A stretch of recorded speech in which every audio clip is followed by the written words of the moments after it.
অনেক নাটকীয়তার পরে অবশেষে আসিয়ান কাপে খেলতে যাচ্ছে বাংলাদেশ। এখানে একটা জিনিস সবাই গুড়ায় ফেলতেছেন, এশিয়ান কাপ এবং আসিয়ান কাপ এই দুইটা কিন্তু সম্পূর্ণ আলাদা। এশিয়ান কাপের ব্যাপ্তি পরিধি অনেক বড়, আসিয়ান কাপের ব্যাপ্তি পরিধি একটু ছোট, এবং কিন্তু দুইটাই ফিফা স্বীকৃত। আসিয়ান কাপ হচ্ছে একটা নির্দিষ্ট টুর্নামেন্ট, আর এশিয়ান কাপ হচ্ছে বাছাই পর্ব খেলে অনেক কিছু করে তারপর একটা নির্দিষ্ট টুর্নামেন্ট। সো এই জিনিসটা একটু আলাদা করে দিলাম যে এশিয়ান কাপ এবং আসিয়ান কাপ। সো এই আসিয়ান কাপ এটা হচ্ছে যে আপনার আমন্ত্রণ ভিত্তিক টুর্নামেন্ট। যে যে দলকে আসিয়ান থেকে আমন্ত্রণ জানানো হয় তারা সেই টুর্নামেন্টে খেলতে পারে। তো এর আগে পাকিস্তান খেলতে পারতেছিল, শুধুমাত্র চীন চলে যাওয়ার কারণে, ভারত চলে যাওয়ার কারণে বাংলাদেশ সুযোগ পেল অবশেষে, এবং সেটা কনফার্মেশন এসছে। কিন্তু এই কনফার্মেশনে আসার পরে আমার যে চিন্তাটার জায়গা, সেটা হচ্ছে যে বাংলাদেশ এই শক্তিশালী দলগুলোর বিপক্ষে কেমন করবে। দেখেন, রিসেন্ট পাস্টে যে হামজা চৌধুরী আসার পরে বা প্রবাসী ফুটবলারগুলো আসার পরে এই সব বড় দলগুলোর বিপক্ষে বাংলাদেশের রেজাল্ট আমি মনে করি প্রোগ্রেসিভলি অনেক ভালো। কিন্তু কতটা ভালো, এবং এখন যে প্রবাসী খেলোয়াড়গুলো আসছে তারা আরো কতটা ভালো করতে পারবে, সেই সব নিয়ে আজকে আলাপ। তো পুরো ভিডিওটা দেখবেন নিশ্চয়ই, আশা করছি। প্রথমে আমি যে জিনিসটা বলতে চাই সেটা হচ্ছে যে আমাদের যে সকল প্রবাসী খেলোয়াড়রা আসার সম্ভাবনা আছে তার মধ্যে সম্ভবত জায়ান হাকিম আসতে পারছেন না, তার কিছু পাসপোর্ট জটিলতার কারণে সম্ভবত এরকমটা শোনা যাচ্ছে।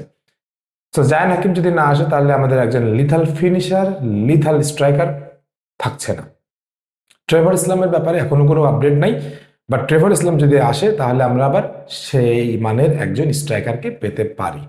দেখেন, ফারহান আলী ওয়াহিদ আসবেন, কিন্তু ফারহান আলী ওয়াহিদ কি উইঙ্গার? সরি, আপনি লাস্ট কবে একটু খেয়াল করে দেখেন তো, লাস্ট কবে উইং থেকে দুর্দান্ত একটা ক্রস, তারপরে একজন স্ট্রাইকার বা একজন মিডের হেডার, তারপর গোল কবে দেখছেন লাস্ট? একটা ক্রসের কথা হয়তো বলতে পারবেন, একটা ক্রস ছিল, Hamza Chowdhury bicycle kick attempt করছে, গোল হয়েছে। এটা হচ্ছে যে হামজা চৌধুরীর মুন্সিয়ানা। স্যার, একটা দল হিসাবে বাংলাদেশ কি কখনো কি দেখছেন উইং থেকে মুহুর মুহুর ক্রস, মুহুর মুহুর ক্রস? দেখেননি, দেখেননি। দেখছেন হয়তো, সেগুলো খুবই কম। আমাদের যেই সব জায়গায় দুর্বলতাগুলো আছে সেসব নিয়ে আজকে আলোচনা। দুর্বলতা, আমি ক্রসিং এর কথা বলতেছি, সেট পিসের কথা বলতেছি, আমি 1 ভার্সেস 1 এর কথা বলতেছি, আমি কাউন্টার অ্যাটাকের কথা বলতেছি, হ্যাঁ, আমি বল পজিশনের কথা বলছি। সব জায়গায় বাংলাদেশের কোনো না কোনো জায়গায় দুর্বলতা আছে। বল পজিশন, আপনি সোহেল রানার ভিডিওগুলো দেখবেন, সোহেল রানাকে যখনই আপনি বল দেবেন সে কখনোই সেকেন্ড বল রিকভারি করতে পারে না। প্রথম বলটা কোনো রকমে একটু ধরেই হারাই ফেলবে, এবং হারাই ফেলার পরে হামজা চৌধুরী, সামিদ সোম, জামাল ভিয়াইদের উপরে একটা চাপ ক্রিয়েট করে দিবে। তারপরে সেই বলটা নিয়ে একটা গোলের সম্ভাবনা তৈরি হয়ে যায়। আর সেই বডি সোহেলকে নিয়ে যখন আমরা দল সাজাবো, তখন আমাকে ধরে নিতে হবে ডলি সাহেব কোচিং বোঝেন না। এখন এতে যদি সোহেল যদি আমাকে মনে করেন যে আমি খুব তার মানহানি করছি, মামলা করতে পারেন। কারণ আপনি তো খেলা দেখেই তো আমরা আপনাকে জাজ করব। আপনি তো আমার পারিবারিক বন্ধু না, শত্রুও না। সো আপনি যদি খেলা বুঝতেন তাহলে আপনাকে কোনো খেলোয়াড়, মানে কোনো কোচ আপনাকে দলে জায়গায় দিত না। যাই হোক, আপনি খেলা বোঝেন না, কিন্তু কোচ থমাস জুলি যদি তারপরেও রাখেন তাহলে আমি ধরে নেবো যে থমাস জুলি সিন্ডিকেটার মাল।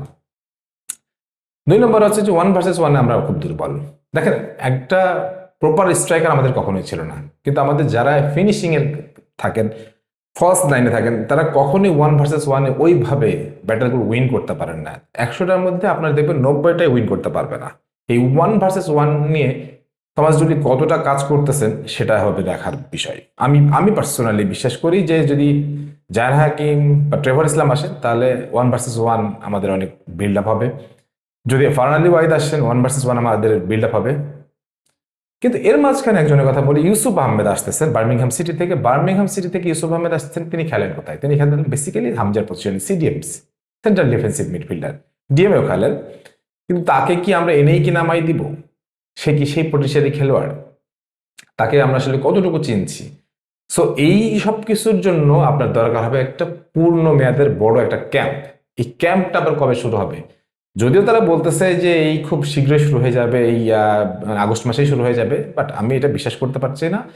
কারণ বাংলাদেশি ক্লাবগুলো খুব মানে বাফুফের তাদের উপর কোনো নিয়ন্ত্রণ নাই। সো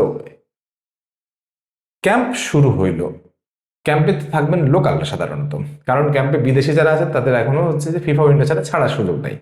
তো লোকালরা থাকবেন। হ্যাঁ, লোকালদেরকে তো ফিজিক্যালি ফিট করার জন্য এই ক্যাম্পটা বড় করে লম্বা করে চালানো উচিত। আর ওদিকে যারা প্রবাসীরা আছে তারা তো খেলার মধ্যেই আছে, তারা তো ফিট হয়েই আসতেছে। এখন প্রশ্নটা হচ্ছে যে এই ক্যাম্পে লোকাল থেকে আমরা কজনকে সিলেক্ট করব, কেন সিলেক্ট করব, কাদেরকে সিলেক্ট করব, এটা নিয়ে আমি অবশ্যই আলাদা একটা ভিডিও করব। কিন্তু দয়া করে ভাই বডি সোহেল, হ্যাঁ, তারপরে হচ্ছে যে পোলিও ফাহিম, এই টাইপের খেলোয়াড়কে আপনি সিলেক্ট করতে আমি নিষেধ করব। কোচকে আমি বলবো দয়া করে আপনি এগুলো করেন না। আমরা রাকিবকে নিয়ে গর্ব করি, রাকিব আমাদের একজন মানে জাত উইঙ্গার। আমরা মোরসালিনকে নিয়ে গর্ব করি, মোরসালিন একজন দুর্দান্ত ফুটবলার। আমরা সাদউদ্দিনের দুর্বলতা নিয়ে কথা বলছি, কিন্তু সাদউদ্দিন এখন অনেক পরিণত, গর্ব করি। আমরা তপু বর্মনকে নিয়ে গর্ব করি, কিন্তু যেইগুলো শালা অসল মাল সেগুলোকে নিয়ে গর্ব করতে পারবো না ভাই। ওই প্রেম আমার দেহে নেই, ওই প্রেম আমার দেহে নেই। যেগুলো অসল মাল সেগুলোকে নিয়ে আমি গর্ব করতে পারবো না। সো এই ক্যাম্পে তাদেরকে ওই ফিজিক্যাল ফিটনেসটা নিয়ে কাজ করুক, তাদেরকে ওই জিনিসগুলো নিয়ে কাজ করুক, যে আমাদের কাউন্টার অ্যাটাক কিভাবে হবে, আমাদের ট্রানজেকশনগুলো কিভাবে হবে, সেকেন্ড বল রিকভারি কিভাবে হবে, এগুলো নিয়ে কাজ করুক, কাজ করা উচিত। সরি। তারপর যে জিনিসটা নিয়ে আলাপ করতে চাই সেটা হচ্ছে যে প্রবাসী ফুটবলারগুলো যারা আসবেন, কতজনকে আমরা ডাকবো? আমরা ডাকবো ফারনালি ওয়াহিদকে, ইউসুফ আহমেদকে, আমরা ডাকবো হচ্ছে ট্রেভর ইসলামকে সম্ভবত। আর কাকে কাকে ডাকা হবে এগুলো একটু খোলাসা করা হোক, কারণ আমরা জানতে চাই যে এই স্কোয়াডটা দ্রুত ঘোষণা করা হোক, কারণ আমরা জানতে চাই যে আমরা কাকে কাকে খেলতে দেখব এবং তারা নিজেদের টিম বিল্ড আপ কেমনটা করতে পারবে সেটাও আমরা জানতে চাই। আর এই জিনিসটা জানানো উচিত, কারণ টুর্নামেন্টের বেশি দিন নেই, সেপ্টেম্বরের মাঝামাঝি থেকে টুর্নামেন্ট শুরু হয়ে যাবে। সো ওই জায়গা থেকে চিন্তা করলে এই টুর্নামেন্টের আমি মনে করি যে অনেক দুর্বলতা চোখে পড়বে যখন আপনি আপনার দল গোছাতে আপনার দুর্বলতা হয়ে যাবে। যেমন আপনি ক্যাম্প শুরু করতে যদি দেরি করেন, তাহলে এই ধ্বজভঙ্গ লোকাল প্লেয়ার নিয়ে যায় আপনি ওখানে কিছু করতে পারবেন না। ক্যাম্প আপনাকে ফার্স্ট প্রায়োরিটি, দ্রুত ক্যাম্প শুরু করতে হবে। ক্যাম্প শুরু করার পর তাদেরকে ফিজিক্যাল ফিটনেসে নিয়ে আসতে হবে, কারণ অনেকদিন তারা খেলার বাইরে আছে, ফিজিক্যাল ফিটে নিয়ে আসতে হবে। দেন আপনি একটা ভালো টিমের দিকে যাবেন। ওয়েল, এখন প্রতিপক্ষের বিবেচনায় যদি আমি আসি, ইন্দোনেশিয়া, মালয়েশিয়া, সিঙ্গাপুরের সাথে আমরা রিসেন্টলি খেলাম, নেক টু নেক খেলছি ভাই, খুবই দুর্দান্ত ম্যাচ হবে, এটা নিয়ে আমার কোনো সন্দেহ নাই। কিন্তু প্রথম ম্যাচটাই পড়তেছে আমার ইন্দোনেশিয়ার সাথে, স্বাগতিক দেশের সাথে। ইন্দোনেশিয়া আবার ভালো দল, 118 র্যাঙ্কিং এর দল। 118 তো আমি ম্যাটার মনে করি না। 118কে হারাই দেওয়ার ক্ষমতা কি আমাদের নেই নাকি? আমাদের প্রবাসী ফুটবলাররা বা বর্তমান যে সেট পারে, কিন্তু ইন্দোনেশিয়া যে পরিমাণ দুর্দান্ত ফুটবল খেলে, তাতে আমাদেরকে প্রথম ম্যাচ থেকে চাপ অনুভূত করতে হচ্ছে। কারণ কি, প্রথম ম্যাচটাই আমাদের জন্য পয়েন্ট হারানোটা আমাদের জন্য রিস্কি হয়ে যাবে। প্রথম ম্যাচে যদি আপনি হেরে যান, তাহলে আপনার কি হবে, রানার্স আপ হওয়ার যে চান্স সেটাও আপনার কমে যেতে পারে। কারণ কি, তখন আপনার লাস্ট দুইটা ম্যাচ জিততে হবে। ড্র করলেও প্লেয়ার চলতেছে না। প্রথম ম্যাচে যদি জিতে যান ভালো কথা, যদি ড্র করে ফেলেন তাহলে পর দুইটাতে আপনি একটু রিল্যাক্সলি খেলতে পারবেন, মেন্টাল প্রেশারটা কম থাকবে, জেতার চান্সটা নিতে পারবেন। মালয়েশিয়ার সাথে এবং সিঙ্গাপুরের সাথে জেতার চান্স আমি নিব, কিন্তু প্রথম ম্যাচ তো আমাকে জিততে হবে। এই প্রথম ম্যাচটা জেতার জন্য আপনাকে যেটা করতে হবে সেটা হচ্ছে আপনার ফিজিক্যাল ফিট প্লেয়ারদেরকে নামাইতে হবে, আপনার ট্যাকটিক্যালি সাউন্ড প্লেয়ারদেরকে নামাইতে হবে। বডি সোহেল, পোলিও ফাহিমকে দিয়ে আপনি এই কাজটা করতে পারবেন না। এখন এই জায়গাটায় থমাস ডুলি তার নিরপেক্ষতা বজায় রাখতে পারবেন কিনা, তিনি সিন্ডিকেটের মতন আচরণ করবেন কিনা, সেটাই আমরা দেখতে চাই। আপনারা চোখ কান খোলা রাখবেন, এটা আমরা দেখবো।